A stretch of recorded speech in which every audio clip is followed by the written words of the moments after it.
Assalamualaikum warahmatullahi wabarakatuh. Bismillahirrahmanirrahim. Innal hamdalillah nahmaduhu wa nasta'inuhu wa nastaghfiruh wa na'udzu billahi min shururi anfusina wa sayyiati a'malina. Man yahdihillahu fala mudhillalah wa man yudlil fala hadiyalah. Wa ashhadu an la ilaha illallah wahdahu la syarikalah wa ashhadu anna Muhammadan abduhu wa rasuluh.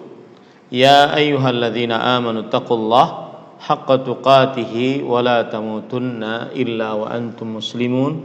Ya ayyuhan nasu taqu rabbakumul ladzi khalaqakum min nafsin wahidah wa khalaqa minha zawjaha wa batha minhuma rijalan katsiran wa nisaa'a wattaqullaha alladzi tasaaluna bihi wal arham innallaha kana 'alaikum raqiba.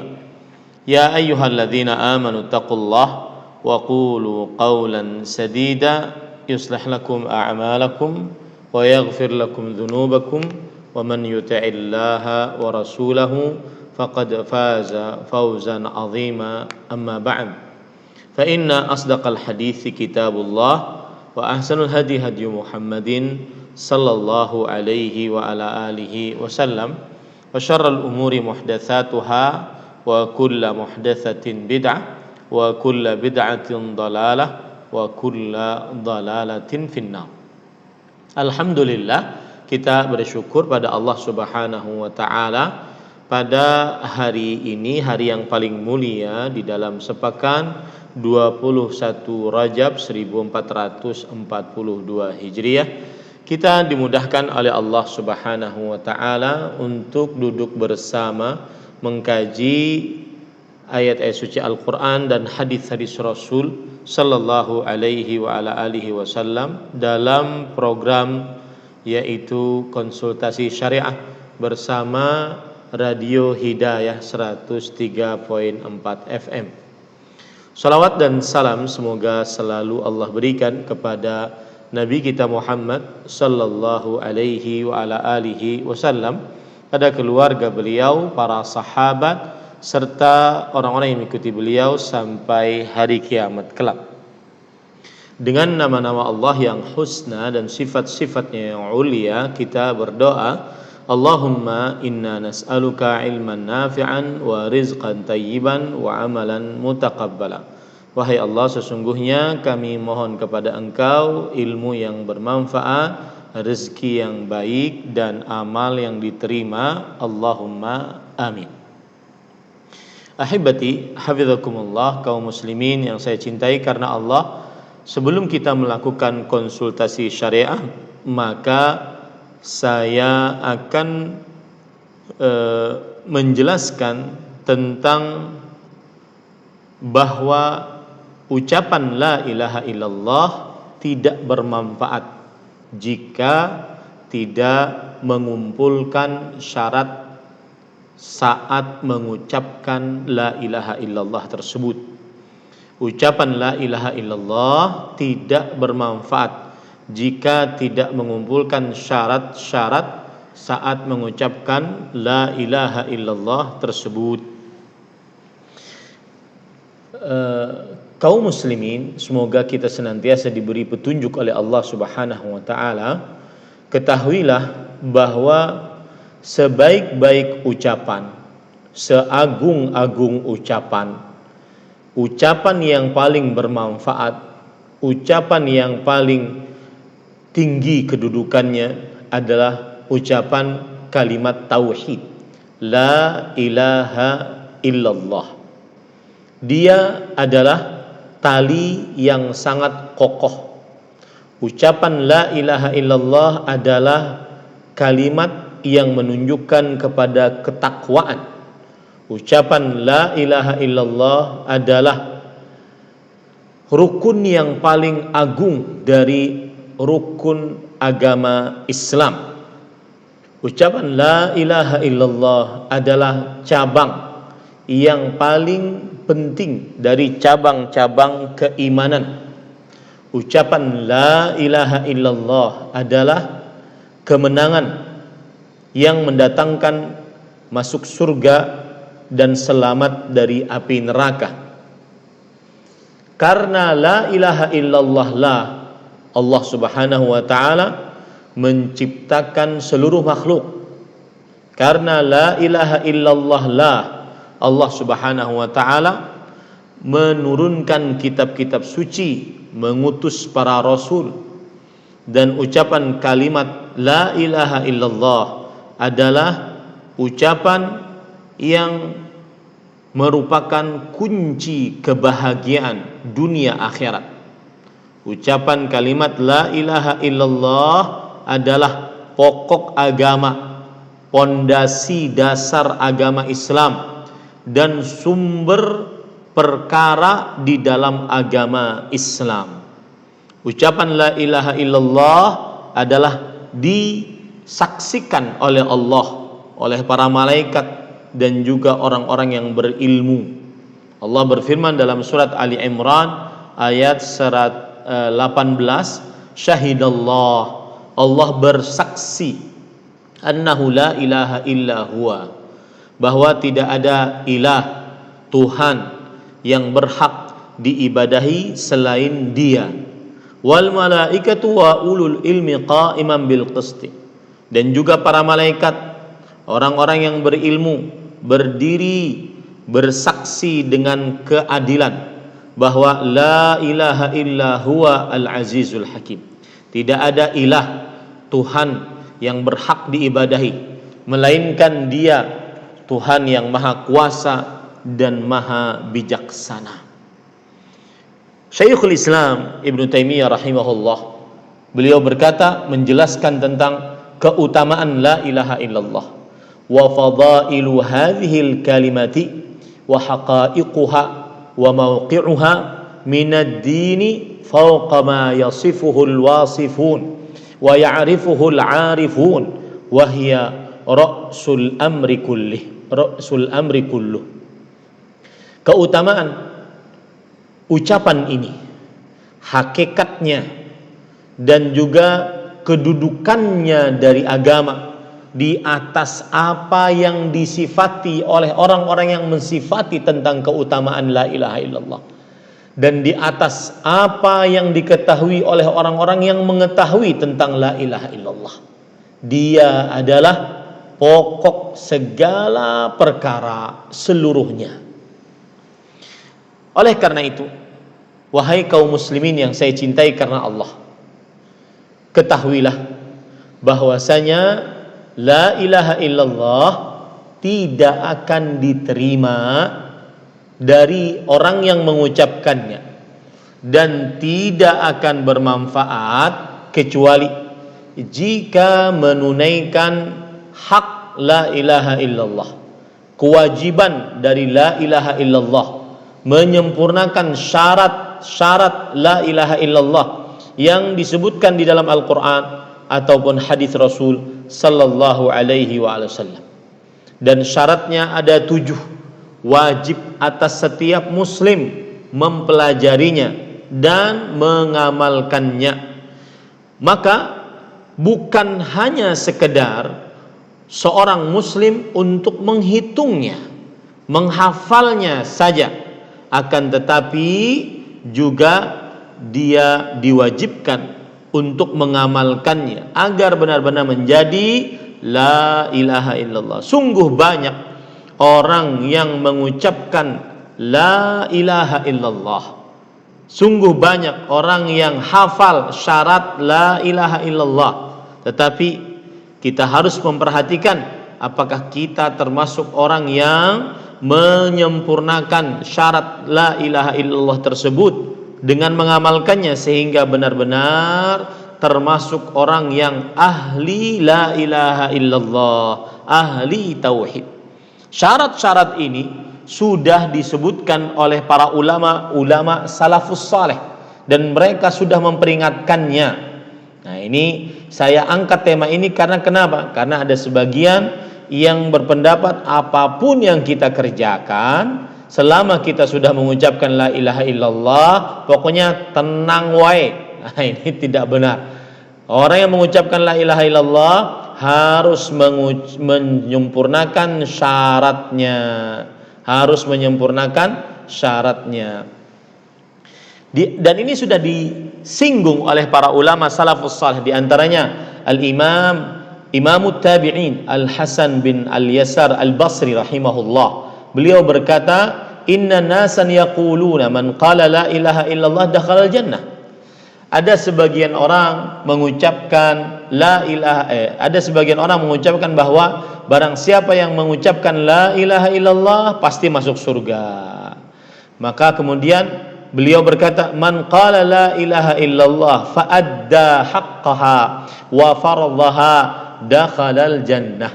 Siapa yang mengucapkan la ilaha illallah dan dia menunaikan hak la ilaha illallah, menunaikan kewajiban-kewajiban la ilaha illallah, itu yang pasti masuk surga, bukan hanya sekedar mengucapnya. Ya. Lihat lagi, Al-Hasan berkata kepada Al-Farazdaq. Saat itu Al-Farazdaq menguburkan mayat istrinya. Kemudian Al-Hasan Al-Basri rahimahullah bertanya kepada Al-Farazdaq, "Ma a'datta li hadzal yaum?" Apa yang sudah engkau persiapkan untuk hari ini? Dimasukkan jasadmu ke dalam kuburan. Maka Al-Farazdaq menjawab, "Syahadatu an la ilaha illallah mundu 70 sana." Aku ucapkan ini adalah syahadat la ilaha illallah semenjak 70 tahun yang lalu. Kemudian Al-Hasan Al-Basri mengatakan, "Ni'mal 'uddatu lakin li la ilaha illallah syurutan fa iyyaka wa qadful muhsanat." Yang artinya sungguh persiapan yang sangat indah, yaitu ucapan la ilaha illallah. Tetapi la ilaha illallah memiliki syarat-syarat, maka jauhi olehmu dosa menuduh wanita yang suci berzina. Nah, ini perkataan yang kedua dari perkataan para salafus saleh tentang syarat la ilaha illallah. Jadi tidak cukup hanya sekedar mengucapkannya saja. Lihat lagi Wahab bin Munabbih rahimahullahu taala, seorang ulama salafus saleh. Beliau juga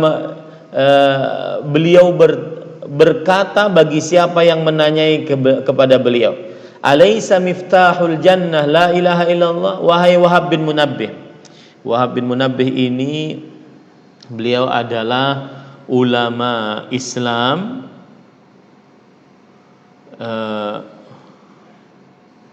Wahab bin Munabbih. Saya akan melihat beliau meninggal, seorang dari tabi'ut tabi'in.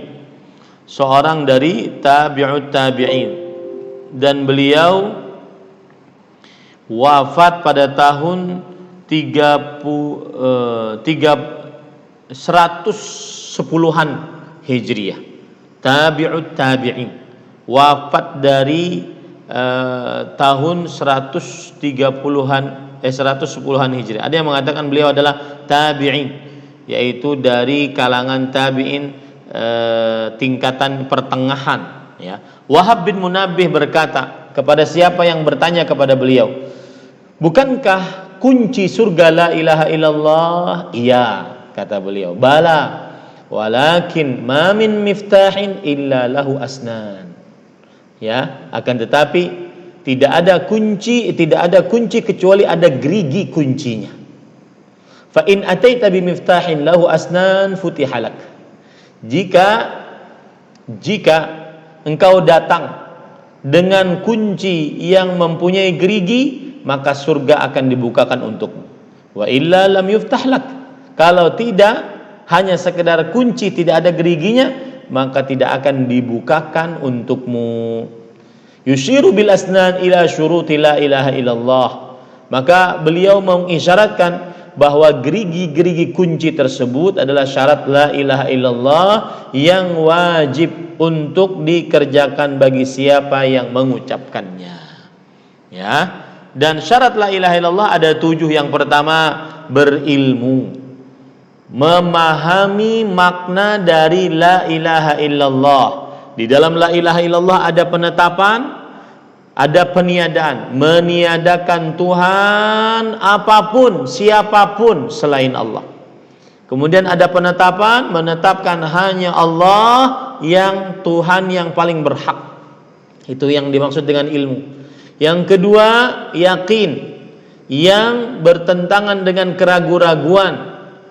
Maka orang yang mengucapkan la ilaha illallah harus yakin dia bahwa tidak ada Tuhan yang berhak diibadahi selain Allah, tidak boleh dia ragu. Yang ketiga, ikhlas, yang bertentangan dengan syirik dan termasuk di dalamnya riya. Ketika mengucapkan la ilaha illallah, wajib dia menghilangkan dari dirinya riya, kesyirikan dalam segala macam jenisnya, baik dengan ucapan, dengan hati, atau dengan perbuatan kesyirikannya. Yang keempat yaitu jujur, yang bertentangan dengan dusta. Saat mengucapkan la ilaha illallah, wajib dia jujur dari dalam hatinya bahwa memang tidak ada ilah, Tuhan yang berhak diibadahi selain Allah. Kemudian yang kelima, cinta, yang bertentangan dengan benci dan terpaksa. Ketika dia mengucapkan la ilaha illallah, wajib dia mencintai kalimat la ilaha illallah tersebut, mencintai Allah yang menjadi yang menjadi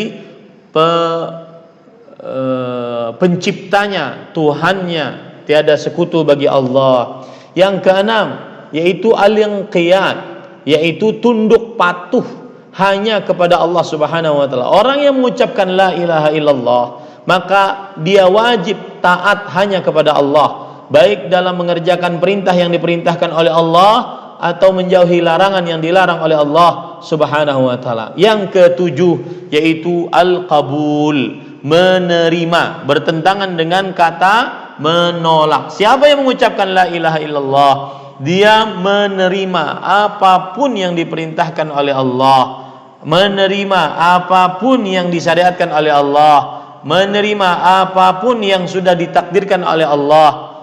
Maka ini adalah syarat dari la ilaha illallah. Semoga kita termasuk daripada ahli la ilaha illallah, termasuk daripada ahli la ilaha illallah. Jadi bukan hanya sekedar mengucapkan yang kemudian kita akhirnya bertentangan dengan konsekuensi dari ucapan tersebut. Maka dengan ini sudah terjawab kenapa sebagian orang yang mengucapkan la ilaha illallah akan tetapi ternyata la ilaha illallah tersebut dikategorikan tidak bermanfaat karena dia mengerjakan kebalikan dari konsekuensi la ilaha illallah. Wallahu alam, sallallahu nabi Muhammad walhamdulillahi rabbil alamin.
Katanya dengan sekali Imam ada 40 rumah tangga, itu bagaimana sih harusnya itu Pak Ustaz? mohon penjelasannya. Terima. Mohon diulangi pertanyaannya, kurang jelas.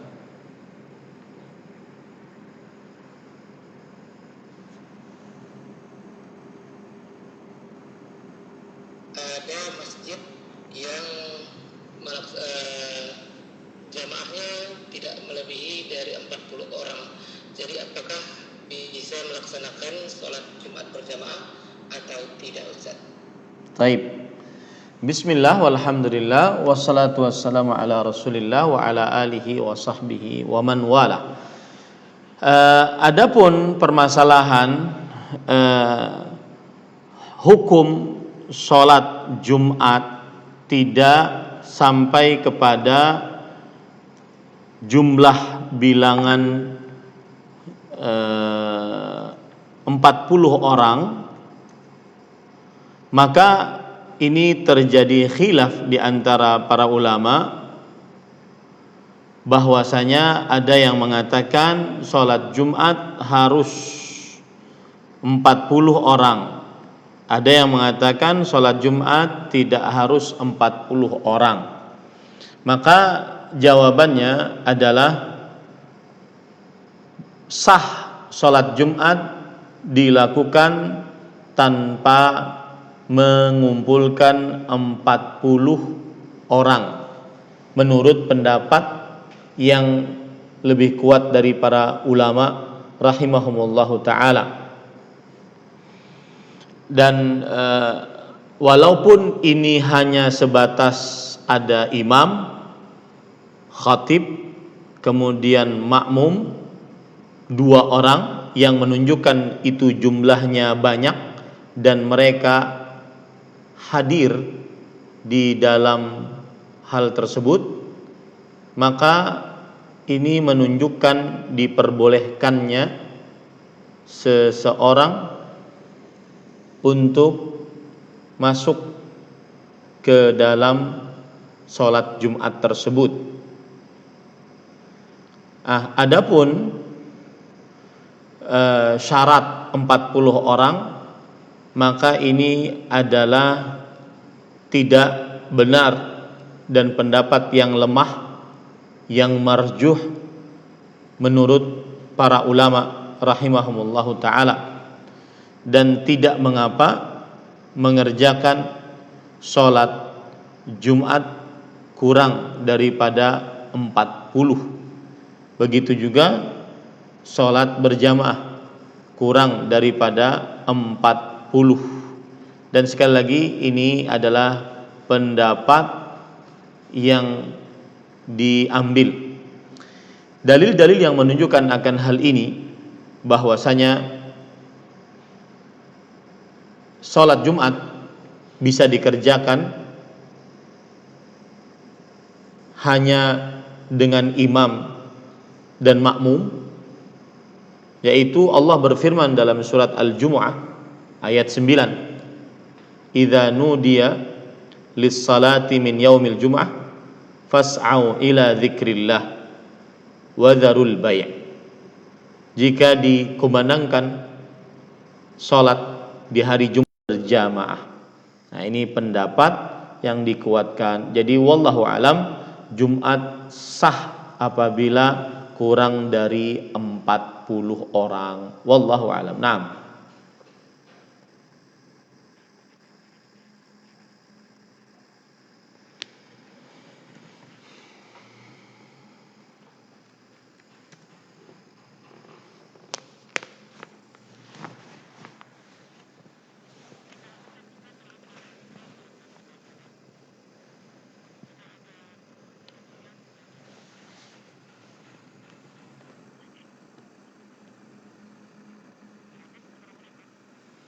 Halo.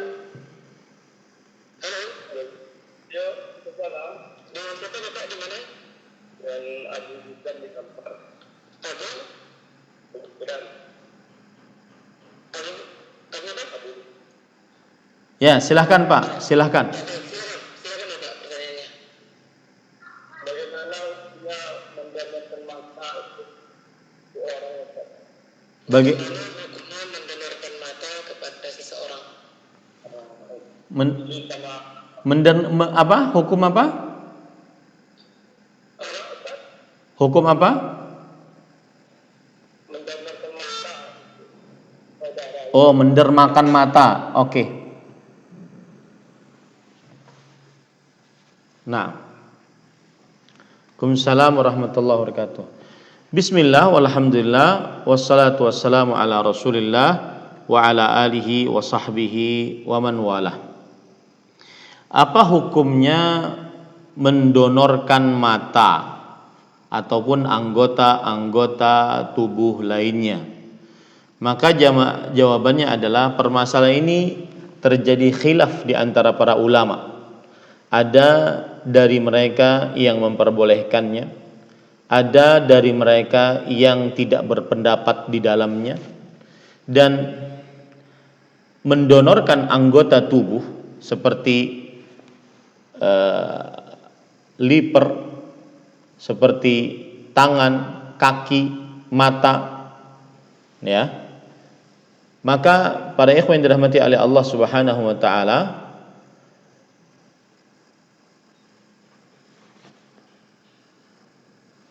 sebagian ulama ada yang berpendapat bahwa tidak berani untuk berpendapat di dalamnya karena masih memerlukan penelitian. Ada yang berpendapat bahwa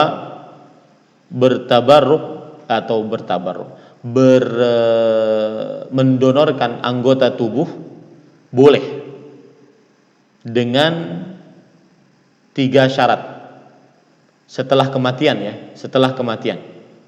Yang pertama yaitu tidak menyebabkan pengaruh atas keturunan ataupun atas ahli waris yang umum, ya, karena berkaitan dengan mungkin anggota yang berkaitan dengan menyebabkan kepada keturunan. Kemudian yang kedua syaratnya adalah yang berdonor harus yang baligh, berakal, dan dia paham apa yang dia lakukan. Harus yang baligh, berakal, dan paham apa yang dia lakukan. Kemudian yang ketiga adalah hendaknya yang didonorkan orang yang suci darahnya, seperti seorang muslim atau seorang kafir yang menyerahkan diri. Maka pada saat itu boleh didonorkan.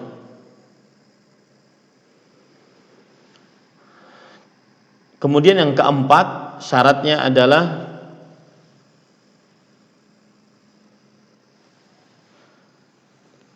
tidak boleh dijual. Tidak boleh dijual untuk mendonorkan. Kemudian syaratnya yang kelima adalah orang yang didonorkan darah kepadanya atau didonorkan anggota tubuh kepadanya, dia termasuk orang yang dijaga nyawanya, yaitu muslim. Nah, inilah syarat-syarat boleh mendonorkan anggota tubuhnya. Ya, yang pertama, tidak memberikan pengaruh pada semacam keturunan. Keturunannya terjaga karena Islam menjaga keturunan. Yang kedua, yang mendonorkan anggota tubuhnya wajib dia seorang yang baligh, berakal, dan dia seorang yang paham apa yang dia kerjakan. Yang ketiga, yang mendonorkan anggota tubuhnya dia darahnya terjaga suci, muslim ataupun kafir yang terjaga darahnya. Adapun kafir yang memerangi, maka darahnya tidak ada nilainya dalam agama Islam. Yang keempat, yaitu hendaknya donor tersebut tidak komersil, akan tetapi benar-benar sebagai donor yang tidak mendatangkan keuntungan. Yang kelima, hendaknya yang didonorkan kepadanya anggota tubuh, orang yang didonorkan kepadanya anggota tubuh, maka dia termasuk seorang yang terjaga kesucian nyawanya ataupun akalnya ataupun hartanya ataupun darahnya ataupun keturunannya dan kehormatannya, karena mereka wajib untuk diselamatkan nyawanya. Nah, ini kira-kira wallahu a'lam. Nah,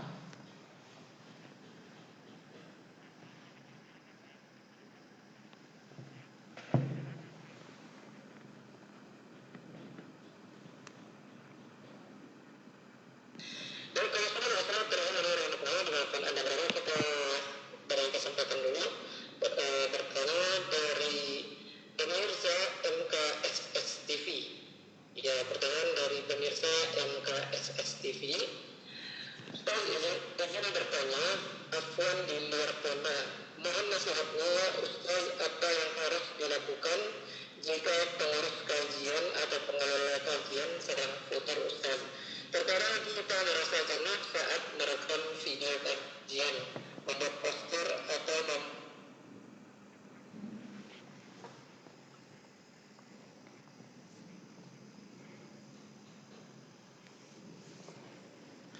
Bismillah, walhamdulillah, wassalatu wassalamu ala rasulillah. Para panitia kajian atau panitia dakwah Islam merasa futur, turun semangat. Apa kira-kira obatnya? Padahal dia yang membuat video, dia yang membuat flyer kajian. Maka jawabannya mudah. Yang pertama, yaitu para panitia kajian jangan lupa untuk duduk menimba ilmu agama secara sistematis. Jangan terlalu sibuk dengan video-video dan juga flyer-flyer, tetapi lupa untuk diri sendiri menimba ilmu agama secara sistematis, sehingga dia benar-benar paham apa yang harus dilakukan sebagai seorang muslim. Dan jangan sampai menjadi seorang yang bersifat lilin, yang dia menerangi diri orang lain sedangkan dirinya sendiri tidak dia terangi dengan ilmu agama. Maka saya nasihatkan sekali lagi, hendaknya seorang panitia kajian, apapun profesinya, apapun jabatannya, apapun tugasnya, hendaknya dia duduk di majelis ilmu. Kalau di zaman pandemi Covid seperti ini, maka hendaknya dia melihat ustadz yang melakukan kajian dengan sistematis, membaca kitab dan dia selesaikan. Ini nasihat juga bagi seluruh pekerja dakwah yang bekerja di radio, di televisi, di panitia-panitia kajian. Maka jangan lupa menimba ilmu agama secara sistematis dan jangan sampai seperti lilin yang dia menerangi orang lain sedangkan dirinya terbakar. Tidak kita pungkiri, ada sebagian orang yang sibuk memotong-motong video, kemudian dia sebarkan, dia dapat gaji dari situ, tapi dia menonton video yang haram. Ada sebagian orang yang berceramah ya, mengajari manusia hal-hal yang diperintahkan, menjauhi hal-hal yang dilarang, akan tetapi dia mengerjakan hal yang dilarang tersebut dan menjauhi hal yang diperintah tersebut. Wallahu a'lam. Nah,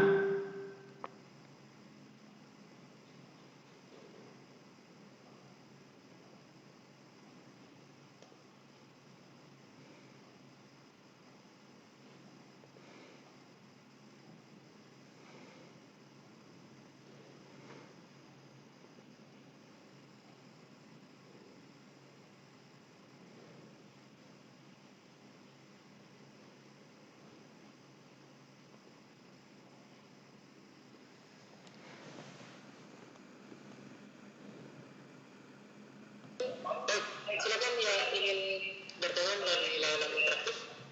Assalamualaikum. Waalaikumsalam warahmatullahi wabarakatuh.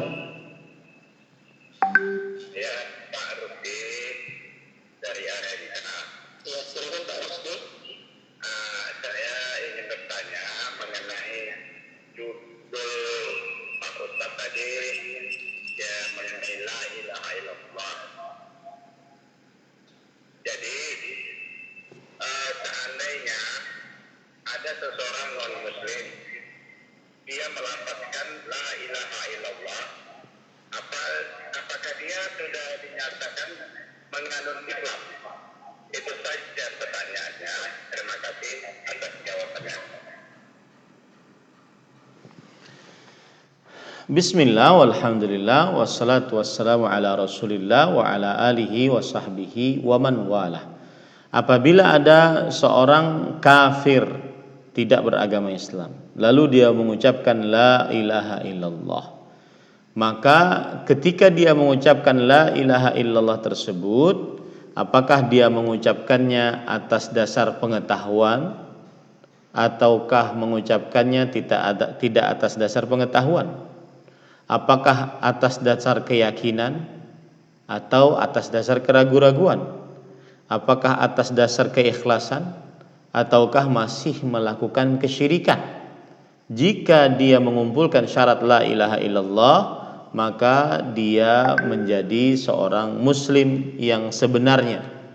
Tetapi jika dia tidak mengumpulkan syarat la ilaha illallah, hanya sekedar di lisan, maka dia dikatakan sebagai seorang yang mengucapkan la ilaha illallah.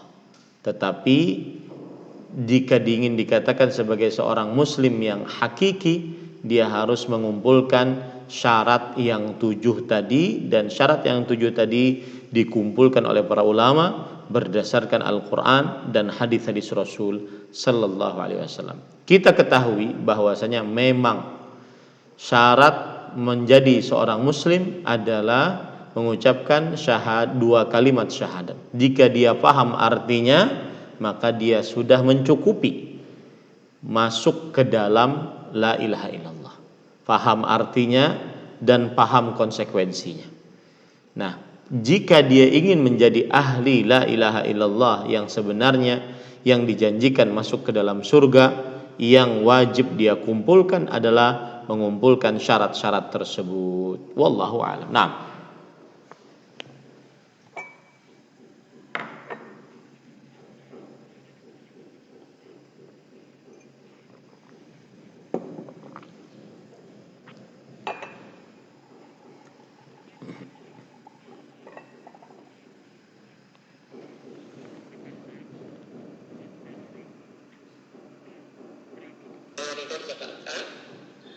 Bismillah, Ustaz izin bertanya infak dan sedekah.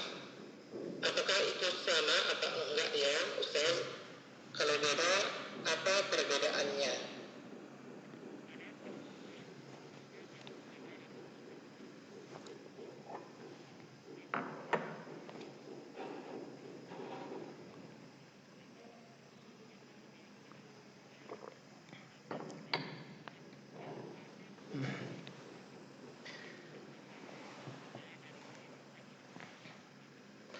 bismillah, walhamdulillah, wassalatu wassalamu ala rasulillah. Apa bedanya infak, sedekah, zakat? Maka saya akan mulai dari kata sedekah. Sedekah atau disebut bahasa Indonesia sedekah. Sedekah adalah pemberian kepada orang lain berupa harta atau yang sesuatu yang bermanfaat, berharap pahala dari Allah. Itu arti sedekah, pemberian kepada orang lain berupa harta atau sesuatu yang bermanfaat, berharap pahala dari Allah. Adapun zakat adalah sedekah yang wajib. Sedekah yang wajib dan diwajibkan saat terkumpul syarat-syarat zakat. Saya ulangi, zakat adalah sedekah yang wajib dan diwajibkan saat terkumpul syarat-syarat zakat. Apa itu syarat-syarat zakat? Islam, baligh, berakal, merdeka, harta, saya ulangi, Islam, berakal, saya ulangi ya, Islam, merdeka maksud saya. Jadi tidak pakai kata balik, tidak kata berakal, merdeka. Kemudian hartanya sampai nisab, yaitu batasan terendah yang sudah ditentukan oleh syariat. Yang keempat adalah hartanya yang sampai nisab tadi melalui satu haul. Yang kelima, harta yang sampai nisab yang melalui satu haul tersebut dimiliki secara sempurna kepemilikannya. Itulah zakat, sedekah yang wajib dengan syarat-syaratnya. Adapun nafkah atau infak adalah pemberian yang wajib juga, cuma lebih khusus diberikan kepada anak, istri, atau orang-orang yang di bawah tanggung jawab. Anak, istri, atau orang-orang yang di bawah tanggung jawabnya. Nah, itulah beda antara zakat, sedekah dulu, zakat, kemudian infak atau nafkah. Di sana ada istilah lain yaitu atiyah atau hibah. Atiyah adalah pemberian kepada orang lain juga. Di sini dia bisa berharap pahala atau tidak berharap pahala. Adapun hadiah juga pemberian kepada orang lain juga, bisa berharap pahala atau tidak berharap pahala, tetapi lebih condong dia berikan karena dia mencintainya, menyukainya. Nah, itu 5 istilah yang berbeda: sedekah, zakat, nafkah, atiyah, dan hibah. Sedekah pemberian kepada orang lain berupa harta atau manfaat, berharap pahala. Zakat sedekah yang wajib yang terkumpul syarat-syarat zakat. Yang ketiga, nafkah juga sedekah yang wajib, tetapi lebih condong kepada orang-orang yang di bawah tanggung jawab, diberikan kepada orang-orang yang di bawah tanggung jawab. Anak, istri, orang tua, adik perempuan atau adik laki-laki yang belum baligh, yang masih di bawah tanggung jawabnya untuk dinafkahi. Yang keempat, atiyah, pemberian kepada orang lain dan tidak ada nilai berharap pahala ataupun berharap pahala. Yang kelima adalah hadiah, pemberian kepada orang lain baik harta ataupun manfaat yang dikarenakan mencintai orang lain tersebut. Wallahu a'lam. Nah,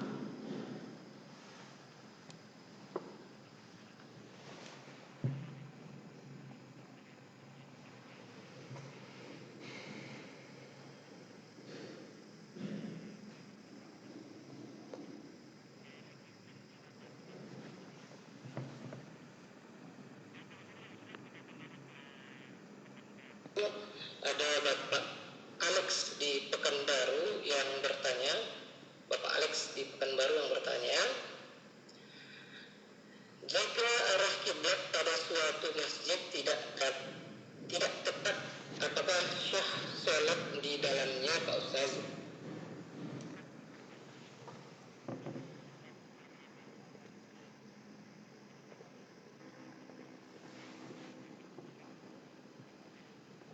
Bismillah walhamdulillah wassalatu wassalamu ala Rasulillah wa ala alihi wa sahbihi wa man wala. Allah Subhanahu wa taala berfirman di dalam surat Al-Baqarah ayat 144. Qad nara taqalluba wajhika fis sama. Kami telah melihat berpalingnya, menatapnya wajahmu ke langit. Falanwalliyannaka qiblatan tardhaha, karena meminta agar kiblat dipindahkan. Maka sungguh kami akan palingkan untukmu kiblat yang engkau relai. Fawalli wajhaka syatral masjidil haram. Maka palingkan wajahmu ke arah Masjidil Haram. Wa haitsuma kuntum fawallu wujuhakum syatrah. Dimanapun kalian berada, maka palingkan wajahmu ke arahnya. Palingkan wajahmu ke arahnya. Begitu juga disebutkan oleh Allah dalam surah Al-Baqarah ayat 150. Allah berfirman, "Min haitsu kharajta fawalli wajhaka syatral masjidil haram wa haitsuma kuntum fawallu wujuhakum syatrah." Dan dari arah mana saja engkau keluar, maka palingkan wajahmu ke arah Masjidil Haram. Dan dari mana saja kamu berada, maka palingkan wajahmu ke arahnya. Ini menunjukkan semua bahwa apabila seorang jauh dari Masjidil Haram seperti kita di Indonesia, maka yang menjadi tuntutan kepada kita seorang muslim adalah saat sholat menghadap arah kiblat, dan tidak mesti harus benar-benar sejajar untuk sejajar dengan kiblat, karena ini susah. Tetapi yang paling utama adalah menghadap ke arah kiblat. Kalau kita di Indonesia, arah kiblat kita adalah ke barat. Maka pada saat itu ke arah kiblat kita ke barat. Apabila masjid tersebut sudah ke arah barat, meskipun agak mencong sedikit, tidak terlalu pas dengan Ka'bah, tetapi dia sudah ke arah Ka'bah, ke arah kiblat, maka sudah mencukupi. Wallahu a'lam. Nah,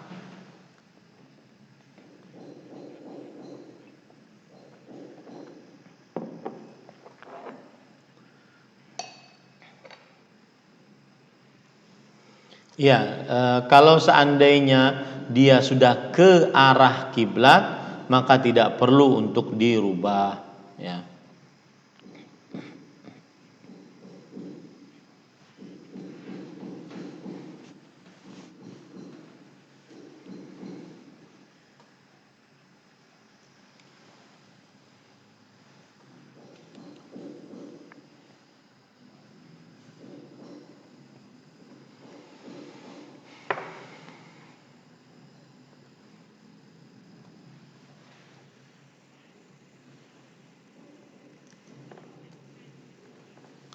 Bismillah walhamdulillah wassalatu wassalamu ala Rasulillah wa ala alihi wa sahbihi wa man wala. Ahibati hafizakumullah taala, apa yang harus dilakukan oleh seseorang apabila dia ingin masuk ke dalam agama Islam? Maka jawabannya, masuk ke dalam agama Islam adalah perkara yang sangat mudah dan tidak memerlukan acara, ritual, perkara-perkara yang macam-macam. Orang tersebut hendaklah mengucapkan 2 kalimat syahadat dan tidak disyaratkan untuk mengumumkannya di hadapan seorang ulama atau di pengadilan syariat. Cukup dia mengucapkan 2 kalimat syahadat yang dengannya sah keislamannya, dan pada saat itu darahnya suci, hartanya terjaga, dan dia seorang muslim. Kemudian setelah itu dia melaksanakan syarat-syarat la ilaha illallah, dan kemudian dia mengerjakan syiar-syiar keislaman seperti rukun Islam, sehingga Islamnya benar-benar bermanfaat dan ucapan la ilaha illallahnya benar-benar diberikan pahala oleh Allah Subhanahu wa taala. Wallahu alam. Sallallahu nabiyana Muhammad walhamdulillahi rabbil alamin. Wassalamualaikum warahmatullahi wabarakatuh.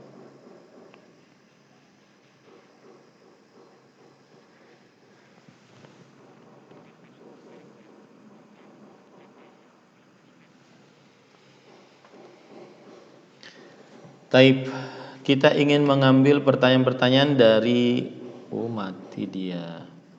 Qaddarallah wa masya'a fa'al.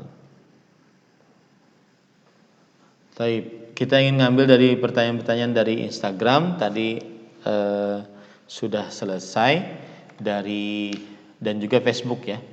Kita ada waktu sekitar 10 menit lah. Ya, silahkan dari followers sekalian agar bisa mengajukan pertanyaannya. Assalamualaikum Kiai, saya Luqman, murid waktu di Al-Husnayain. Ahlan wa sahlan Luqman. Mungkin nanti bisa kirim fotonya ya. Mana saya lupa yang mana orangnya. Kemudian di sini ada pertanyaan yang sampai, saya ingin bertanya bagaimana cara para penuntut ilmu untuk bisa menghindari fitnah wanita. Maka jawabannya adalah menikah.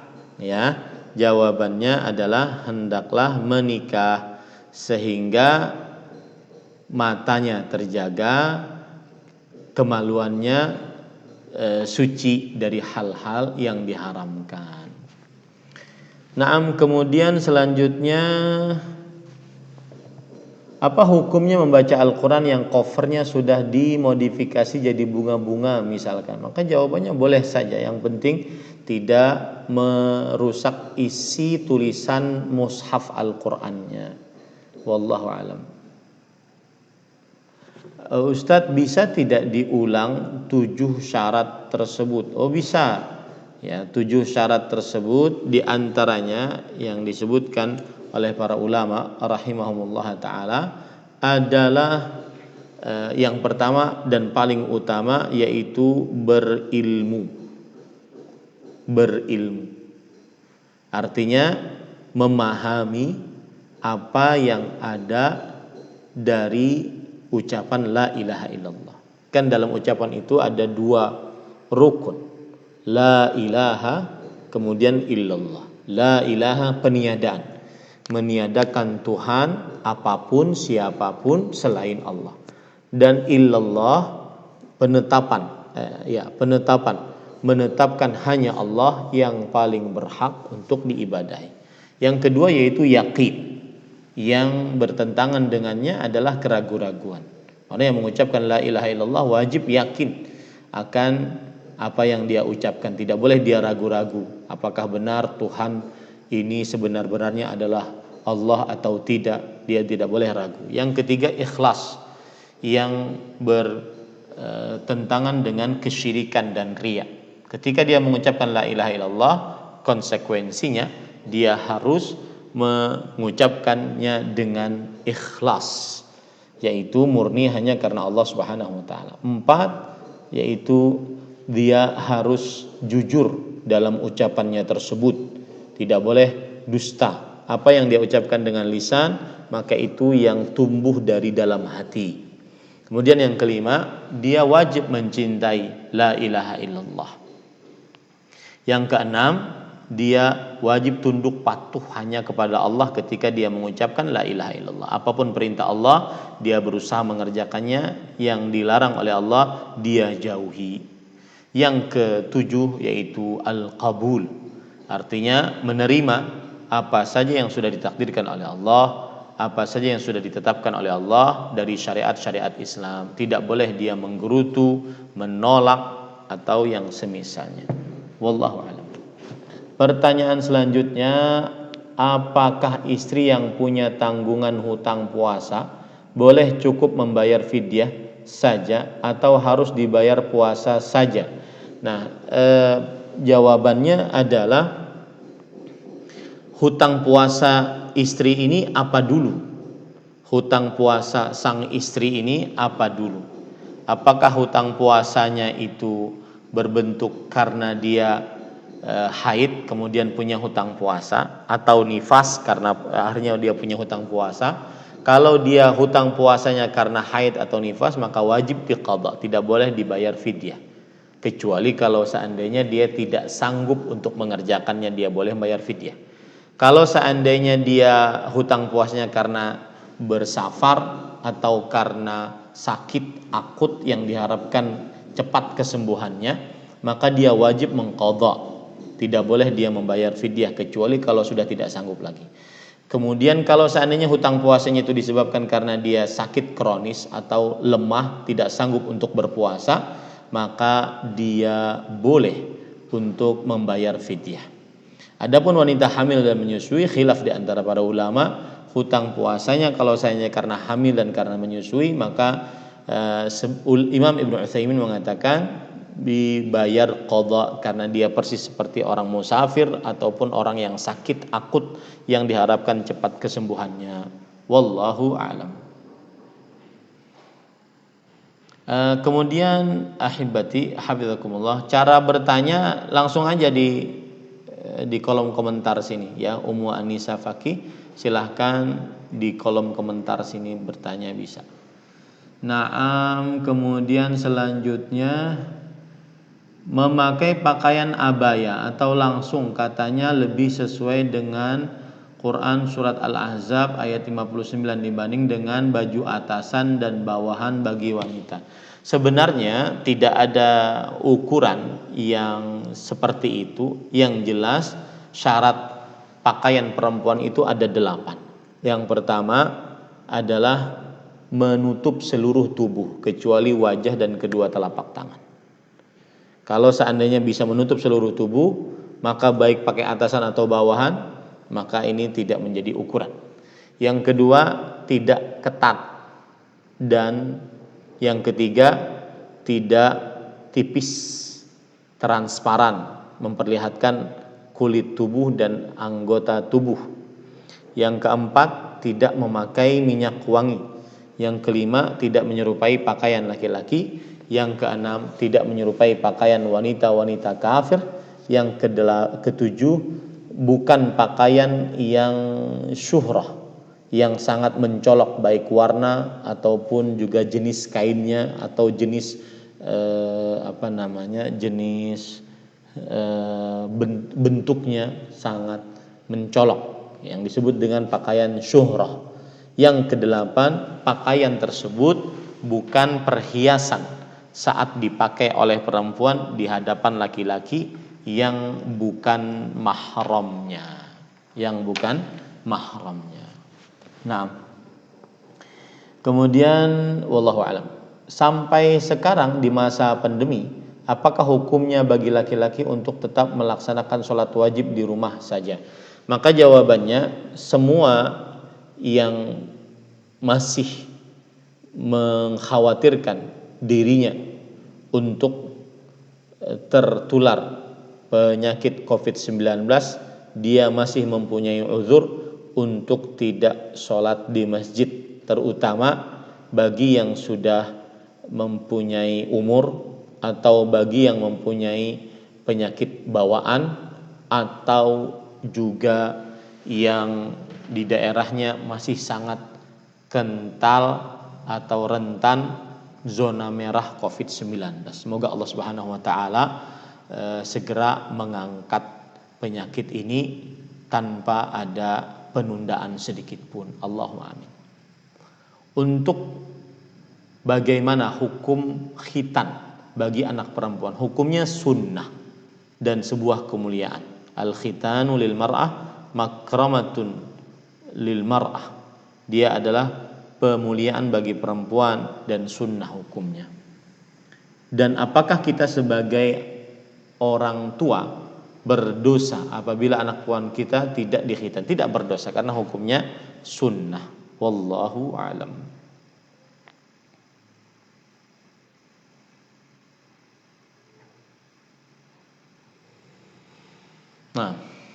Cukup kiranya ya, sudah 10 menit.